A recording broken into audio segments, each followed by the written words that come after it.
Ravi de vous retrouver sur les antennes de la télévision nationale. Au sommaire de ce journal, le Premier ministre a reçu les représentants des 4 coordinations nationales et les présidents des délégations spéciales de Conakry. Les sages ont exprimé leur reconnaissance au général Mamadi Doumbouya pour sa générosité en ce mois saint de Ramadan. Les échos dans ce journal. À Caisse nationale de prévoyance sociale, comment les factures sont-elles payées aux différents prestataires? La question nous interpelle. C'est pourquoi dans ce journal, vous aurez droit à des éléments de réponse. La lutte contre le chômage se poursuit en Guinée en partenariat avec le ministère de l'Enseignement supérieur. La Maison de l'entrepreneuriat a organisé la 2e édition du concours en entrepreneuriat inclusif pour un avenir équitable. C'est tout pour les titres. Bonjour à tous et bienvenue dans ce 13h. 28 agents ont fait valoir leur droit à la retraite ce 19 mars à Conakry à travers une cérémonie organisée par le Conseil national de la transition. L'événement a mobilisé l'ensemble des travailleurs du CNT et autres invités qui ont à tour de rôle rendu un hommage mérité à ces travailleurs, une occasion pour Dr Dansa Kourouma de faire des annonces fortes à leur égard. Robert Sidi Torno. Le Conseil national de la transition dit au revoir à 28 de ces travailleurs. Ils font valoir leur droit à la retraite à travers cette cérémonie organisée par l'institution. Ils étaient administrateurs, assistants, secrétaires ou encore chauffeurs à avoir totalisé entre 30 et 40 ans de services au compte de l'administration parlementaire. Nous qui sommes admis à faire notre droit à la retraite, nous quittons ici très fiers d'avoir servi notre nation. Aujourd'hui, le seul conseil qu'on donne à nos frères qui vont nous succéder, c'est de travailler avec courage, avec conscience, et aimer la patrie pour qu'ils bénéficient aussi ce jour que nous avons bénéficié aujourd'hui là. Le président du CNT, Dr Dansa Kourouma, à travers cette cérémonie, a tenu à exprimer à ses retraités sa fierté et sa reconnaissance pour le service rendu à la nation. Pendant ces moments pleins d'émotion, Dr Dansa Kourouma a également salué le sens des responsabilités dont ils ont fait preuve. Parmi vous, on n'a pas tout le monde. Il y a des valeurs. Accepter la retraite comme un droit vous reconnaît, que l'État vous reconnaît, que l'institution vous reconnaît, que vous devez exercer avec dignité. Il n'y a pas parmi vous un qui a été conduit au tribunal, en tout cas pour des infractions de droit commun. J'en ai pas connaissance. Ça veut dire tout simplement que vous êtes des cas exemplaires.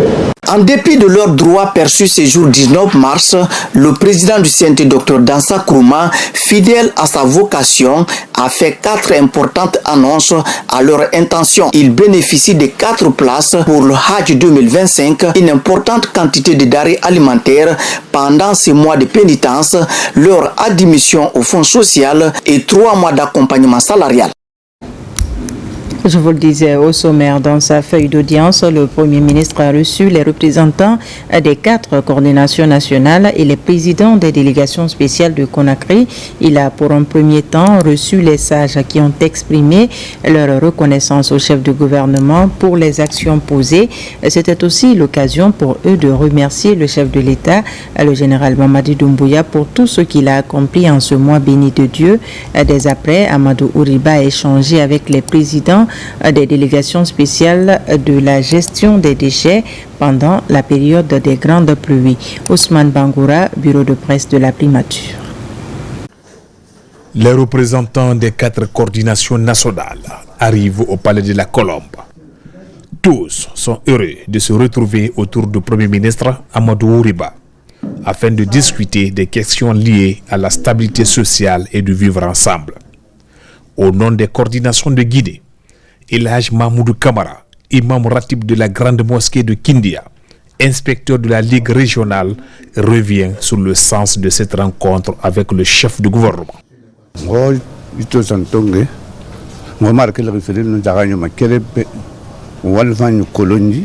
L'objectif de notre déplacement est unique, C'est la reconnaissance de la générosité dont nous sommes bénéficiaires. Notre Premier ministre a égayé et reconnu la place de la notabilité. À l'occasion du moisson de Ramadan, il a offert beaucoup de vivres aux 4 coordinations nationales. On ne peut donc rester sans venir témoigner notre reconnaissance envers le général président Mamadi Doumbouya. Avant de quitter, les différents représentants présents à cette rencontre ont formulé des prières en cette période de pénitence pour la quiétude et l'unité nationale. D'une rencontre à une autre, pour juguler la crise d'insalubrité à quelques mois des grandes pluies, l'ensemble des présidents des délégations spéciales et leurs vice-présidents sont mobilisés pour échanger sur des sujets relatifs à la gestion des ordures pendant la période hivernale. La situation de l'assainissement qui prévaut dans notre capitale et l'inquiétude aujourd'hui c'est de pouvoir éviter de faire les mêmes erreurs que l'année dernière. Nous sommes à l'approche des saisons pluvieuses. Nous savons qu'il y a beaucoup d'inondations qui sont causées par le manque de mauvaise gestion des déchets ménagers dans nos différentes communes. Et nous sommes réunis aujourd'hui pour voir quelles sont les voies et moyens par lesquels nous allons passer pour éviter que nous soyons dans la même situation que l'année dernière lors de la saison pluvieuse. Nous sommes aux côtés de l'État guinéen pour justement améliorer le système de gestion des déchets. Pour améliorer le système de gestion des déchets, il y a beaucoup de choses à faire. Il y a d'abord de la sensibilisation. Il y a aussi, quand on parle de sensibilisation, il faut aussi qu'il y ait un système qui soit respecté, donc un système de collecte qui soit respecté. Et ce système de collecte passe par les PME, par l'abonnement au niveau des PME, au niveau de leurs communes, passe par des zones de transit et de tri qui sont là pour récolter les déchets, mais aussi pour améliorer la valorisation des déchets.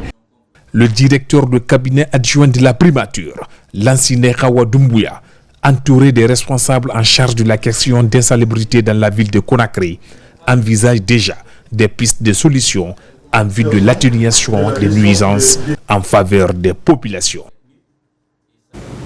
Dans l'actualité encore, le mois de la femme est célébré par la communauté guinéenne vivant au Maroc. Autour de l'ambassadeur Namori Traoré, une cérémonie de lecture du Saint-Coran est organisée pour la paix et l'unité nationale. Le compte-rendu de Makemedouns.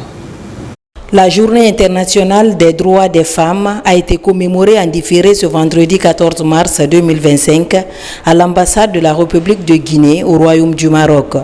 Cette célébration dans la capitale marocaine est une initiative de l'ambassadeur Namori Traoré, une occasion pour la mission diplomatique guinéenne près du Maroc de réunir les compatriotes autour d'un idéal qui est la cohésion sociale. Cette journée de rappel est aussi celle d'hommage aux pionnières, car l'histoire de la Guinée regorge de femmes d'exception. Elles ont su imposer leur leadership dans l'administration territoriale, ce qui prouve à suffisance que le ciel n'est pas une limite pour les femmes. Ces braves dames ne sont pas que des noms gravés dans l'histoire.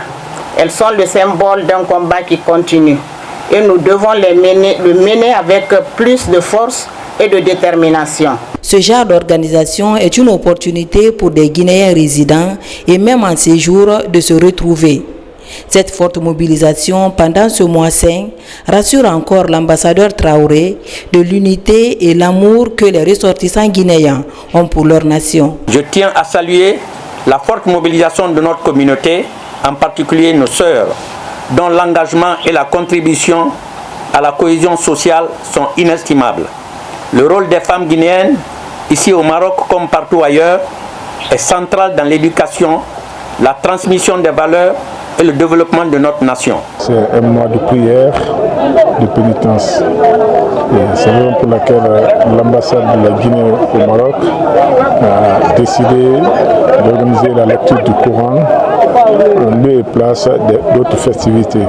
Le secteur de lecture du Coran a été organisé pour tout le peuple de Guinée, pour le président de la République, son Excellence le général Mamadi Doumbouya, chef de l'état suprême des armées, pour toutes les Guinéennes et pour tous les Guinéens. Les femmes qui ont marqué au cours de l'année ont bénéficié des satisfecit pour leur engagement dans les affaires sociales entre nos compatriotes. Et puis les travaux du Conseil communal exercice 2025 se sont déroulés à la mairie de Bessia. Un budget de 10 milliards de francs guinéens a été adopté. La création des régies financières au niveau de la commune était aussi à l'ordre du jour. On fait le point avec Ousmane Kamara et Moussa Bangoura. Au compte du premier trimestre de l'année 2025, Bessia, une des municipalités de la capitale Conakry, organise son conseil communal. Membres de la délégation spéciale, cadres des services déconcentrés et personnes ressources prennent part aux travaux.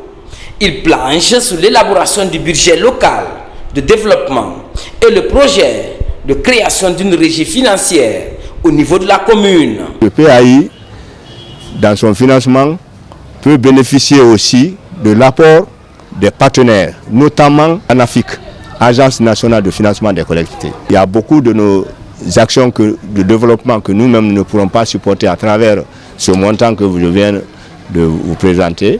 Après l'avis des uns et des autres, le budget exercice 2025 a été adopté. Il s'équilibre en recettes et en dépenses à la somme de 10 milliards de francs guinéens. Il y a plusieurs projets à réaliser au courant de l'année 2025. Il y a plusieurs projets qui sont sectoriels, sur le plan éducatif, sur le plan sanitaire, sur le plan sécurité, et sur le plan même accompagnement social. La formation du conseil est nécessaire. Il faut se servir du code des collectivités, ce que je l'ai déjà recommandé, pour avoir beaucoup plus d'arguments pour aborder les sessions. Le débat aussi, c'était houleux, mais il y a eu consensus. Le budget, l'essentiel est fait. Une fois recouvré, ce montant va servir à la réalisation de plusieurs infrastructures sociales de base dans cette nouvelle commune, notamment des centres de santé et des maisons des jeunes. Autre titre de ce journal, comment les factures sont-elles payées aux différents prestataires de la Caisse nationale de prévoyance sociale? Notre reporter Alphaïsi Agaba s'est intéressé à la question. D'après son constat, les hôpitaux et les pharmacies conventionnées sont satisfaits. Suivons ensemble son reportage.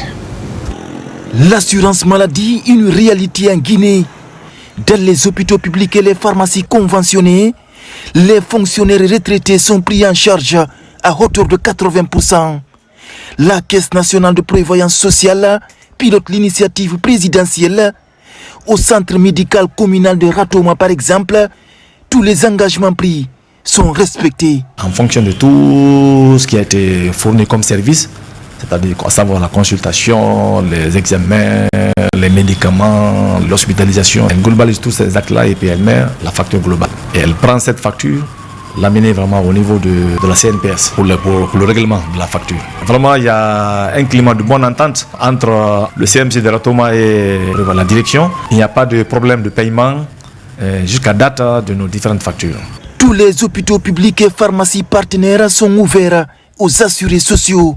L'objectif est d'alléger les charges sanitaires des agents publics de l'État et assurer leur protection sociale. Le bénéficiaire arrive à la pharmacie avec cette fiche de soins remplie par le médecin. Nous procédons à la vérification de l'identité d'abord parce qu'il y a les travailleurs et les retraités. Nous sommes vraiment très satisfaits de la collaboration avec la question de prévoyance sociale parce qu'on voit qu'ils font vraiment beaucoup d'efforts pour respecter leur engagement. Comment les factures sont-elles payées aux prestataires? Nous nous sommes rendus à la direction générale de la Caisse nationale de prévoyance sociale. Ici, un système d'information de gestion et de l'assurance maladie est développé. Toutes les factures qui arrivent, à moins que les prestataires qui retardent le dépôt des factures, mais sinon toutes les factures et les feuilles de soins qui sont déposées sont traitées dans les délais prévus dans la convention. Donc il n'y a pas de dépassement et jusqu'à date. On a une promesse quand même de rassurer vraiment nos différents partenaires, les structures donc conventionnées, parce qu'aujourd'hui ici on ne les paye pas rapidement. Ce sont nos assurés qui vont vraiment payer le prix sur le terrain et ça on ne le voudrait pas. Raison pour laquelle ce système-là il va aider quand même à rapidement traiter les factures pour qu'on puisse vraiment payer les structures très rapidement. À la CNPS, c'est le virement qui est d'actualité. Après la liquidation, les dossiers sont ainsi transmis à l'agent comptable pour le paiement des factures. La procédure privilégiée à la CNP, ce sont les virements. Dès que l'agence comptable reçoit les dossiers, aussitôt nous procédons à l'établissement de l'ordre de virement pour paiement de ces prestations aux structures sanitaires ou aux pharmacies. Toutes les structures sanitaires, toutes les pharmacies qui déposent à temps leurs factures on les paye dans les délais requis. Aujourd'hui, le nombre d'assurés sociaux s'agrandit. Plus de 500 factures sont reçues par jour. C'est-à-dire plus de 500 agents de l'État sont assurés au quotidien. Depuis le 5 septembre 2021, la protection sociale est devenue une priorité maximale du président de la République, général Mamadi Doumbouya. L'hôpital préfectoral de Koya a servi de cadre pour boucler la campagne de consultation gratuite des personnes souffrant de la cataracte pilotée par le Programme national de la santé oculaire. Cette opération a permis à plusieurs malades de retrouver la vue. Autre détail dans ce reportage de Nabila Moussa Kamara. À l'hôpital préfectoral de Koya, la campagne de consultation gratuite contre la cataracte s'est achevée avec succès. Ce projet pilote de chirurgie des maladies oculaires a permis à plusieurs personnes de cette localité de bénéficier des soins de qualité. Cette journée de campagne s'inscrit dans le registre du Programme national de la santé oculaire. La préfecture de Koya est l'une des préfectures de la République de Guinée qui ne dispose pas de services d'ophtalmologie public. C'est la raison pour laquelle le Programme national de la santé oculaire a initié avec Stop Seguera ce projet qui est un projet pilote de prise en charge des cas de cataracte et des vices de réfraction. Près d'une centaine de malades ont bénéficié de ces interventions médicales gratuites contre la cataracte. Des soins de qualité qui viennent ainsi soulager les personnes bénéficiaires. Ils ont opéré à hauteur de 211 malades qui étaient aveugles, qui voient aujourd'hui. Au nom de l'autorité, au plus haut situé, au nom de la population, au nom de mes collaborateurs, on ne peut dire que merci et grand merci. Toutes les interventions se sont passées dans les meilleures conditions et la population est très satisfaite. Nous aurions souhaité que ça ne s'arrête pas à ça. À l'issue de cette campagne de consultation gratuite contre la cataracte, les médecins chirurgiens ont bénéficié à leur tour des satisfecit pour leur participation à la réussite de cette campagne, ici à l'hôpital préfectoral de Koya. Dans le même registre, le ministère de la Santé et de l'Hygiène publique vient de réceptionner des outils informatiques. C'est un geste de la Fondation Orange pour permettre au programme élargi de vaccination de centraliser les données sur le nombre d'enfants ayant reçu leur dose de vaccin en Kankan. Tierno Maroufba, Mohamed Mpati Kamara. Pour la collecte, l'analyse des données des campagnes de vaccination et le respect du calendrier vaccinal, l'outil informatique est nécessaire. C'est dans ce cadre que dans la région de Kankan, l'opération de vaccination reçoit le coup de pouce de la Fondation Orange Guinée. 70 centres de santé reçoivent de cette fondation des ordinateurs bureautiques. Ce programme se veut être en plusieurs temps. La deuxième étape sera bien entendu la connectivité requise pour remonter les données, pour tracer. Et bien entendu le système de SMS de rappel pour faire en sorte qu'une maman dont le numéro a été enregistré auprès du centre de santé et qui malheureusement ne s'est pas présentée pour le rappel de vaccination de son enfant, de son bébé, elle puisse recevoir un SMS qui va lui dire, un SMS vocal qui va lui dire, mais madame, la date approche, vous devez ramener votre enfant pour la deuxième dose. Et ça va nettement améliorer notre façon de faire parce que qui parle, disons, d'analyse de données, parle de la prise de décision basée sur les preuves palpables, qui va sans doute conduire les politiques et les stratégies de mise en œuvre de la vaccination au niveau de la région de Kankan. Avec l'arrivée de ces ordinateurs, le problème de la digitalisation des données et le suivi des enfants vont s'accroître sur cette partie de la Guinée. Au ministère de la Santé, le geste est perçu comme une avancée dans la protection des enfants contre les maladies. Nous rassurons la Fondation Orange Guinée de l'utilisation à bon escient de ces équipements, qui s'inscrivent d'ailleurs dans un objectif aujourd'hui du ministère de la Santé qui est la digitalisation globale de notre système de santé. Depuis des années, la Fondation Orange Guinée est alignée dans cette vision du déploiement de la santé qui consiste à promouvoir la vaccination dans le pays. Renforcement de capacité des acteurs du secteur énergétique en Guinée. Les agents techniques de l'Électé de Guinée, en 2 semaines durant, bénéficient d'une formation sur l'habilitation électrique. C'est une synergie d'action entre Kawa Group et l'EDG. Les détails avec Falilou Diallo et Eugène Dunamo. Renforcer les capacités opérationnelles des agents techniques de la société Électricité de Guinée, le groupe Kawa Énergie compte gagner le pari. D'où cette session de formation de 90 agents techniques sur plusieurs thématiques, notamment l'habilitation énergétique. Nous avons fait venir un consultant algérien qui est vraiment spécialiste des habilitations électriques, qui connaît bien le domaine de l'électricité, pour pouvoir accompagner les agents de EDG dans le cadre de l'habilitation électrique. Ce conclave qui s'est écoulé pendant 2 semaines a permis aux techniciens d'avoir une idée plus large sur la notion d'habilitation du système électrique en Guinée. Il s'agit de limiter les risques d'accidents sur le terrain lors des différentes interventions. EDG aujourd'hui s'est lancé dans un plan stratégique 2025-2029.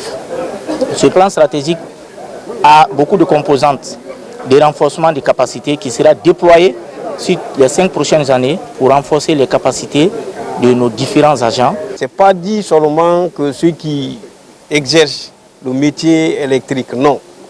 Même ceux qui travaillent au voisinage, les nettoyeurs dans les centrales, les nettoyeurs au niveau des postes, doivent savoir ce qu'ils doivent faire pour éviter l'accident électrique.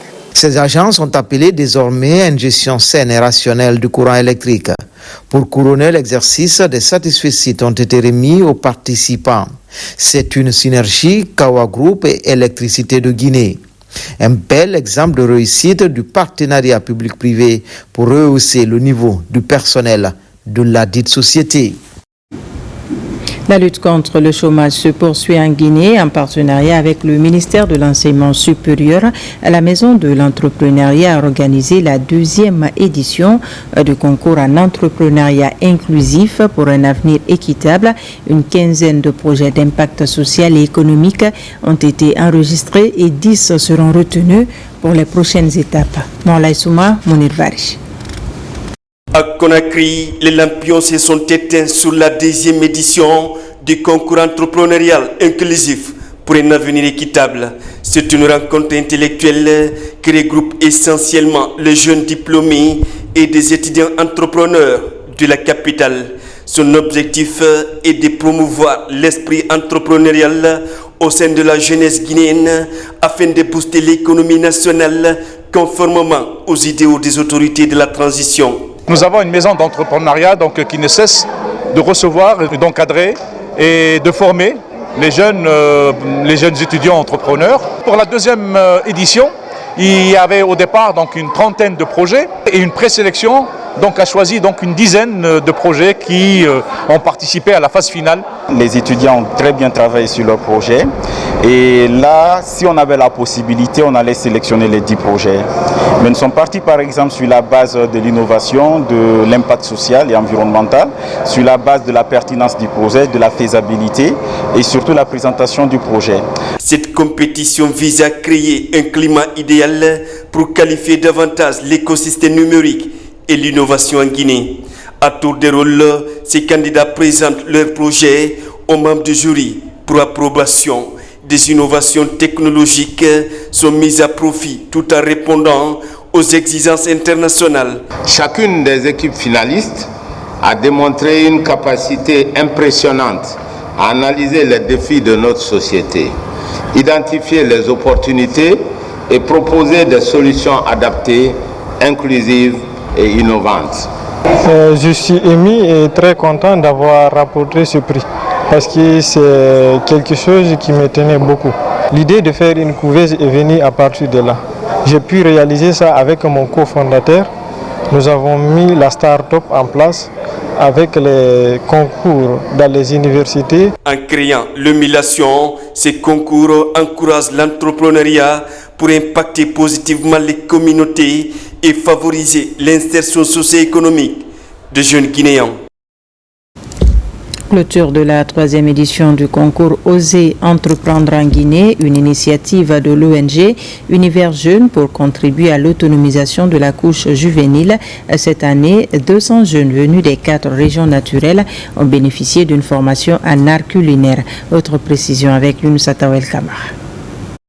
Au total, 200 jeunes entrepreneurs issus des 4 régions du pays ont pris part à la 3e édition du concours Oser entreprendre en Guinée.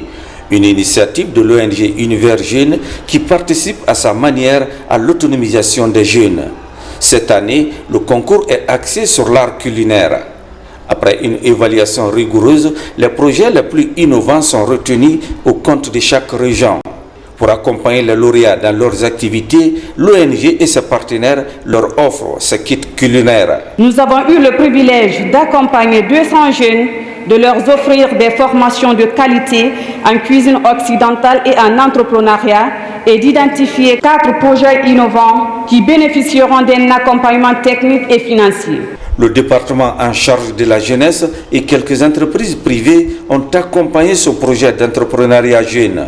Un projet lancé au mois de septembre dernier. Une manière de booster ces jeunes dans leurs projets innovants en vue de lutter efficacement contre le chômage et contribuer au développement de leur localité. Le projet Oser entreprendre incarne à merveille la vision de notre gouvernement qui a fait de la jeunesse une priorité.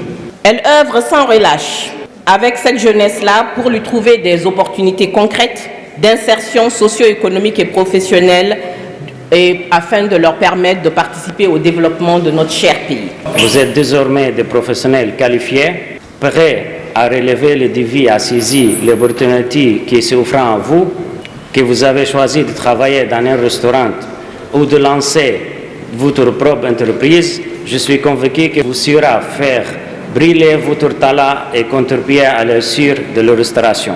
La remise de ce kit culinaire offert par l'ONG Univers Jeunes et ses partenaires pourrait désormais galvaniser les bénéficiaires dans leurs activités génératrices de revenus. Pour terminer, à l'image des années précédentes, la Direction générale de la Société de gestion et d'exploitation de Swapiti continue d'apporter son soutien aux populations riveraines. En ce mois de Ramadan, une importante quantité de vivres leur a été distribuée en plus d'une enveloppe financière. Nabi Kamara pour plus de détails. C'est une campagne d'envergure de distribution des vivres que la Direction générale de la Société de gestion et d'exploitation du barrage hydroélectrique de Swapiti a lancé lundi à Dantoumaya dans la sous-préfecture de Kolé, préfecture de Télimélé. Une opération humanitaire qui s'inscrit dans un élan de solidarité et d'accompagnement des communautés riveraines du barrage de Swapiti impactées par les travaux de construction. Ce don se situe dans le cadre communautaire. Et cela, ce n'est pas une première fois. Et chaque fois, après avoir réinstallé la population impactée sur des 20 sites, la SOGES a pensé à assister ces populations après leurs indemnisations, bien sûr, en riz et en prix de sauce dans ce mois béni de Carême. Les bénéficiaires de ce don de la Direction générale de Swapiti ont reçu chacun un sac de riz et de l'argent pour le prix de sauce en ce mois saint de Ramadan et du carême chrétien. La population pense que c'est un acte de reconnaissance. Et moi qui ai vu cette population en train de manifester cette joie, vraiment je suis content, très très content. Content pour l'action du gouvernement, mais surtout pour la société aussi, qui tient à accompagner toutes les activités du gouvernement. Je demande aux responsables locaux d'observer une discipline de fer dans la distribution de l'aide, car quand l'aide est bien gérée, ça pousse d'autres personnes à venir en aide. Les opérations de distribution de ces vivres se poursuivront dans les localités de Bangouya, Sangaria, Senta et Tondon. Voilà qui m'a fait à ce journal. Merci de nous avoir reçus chez vous. L'actualité se poursuit sur notre site le www.rtgguinée.info. On se retrouve à 17h pour d'autres informations de la Guinée, notre paradis, terre de richesse et d'innovation.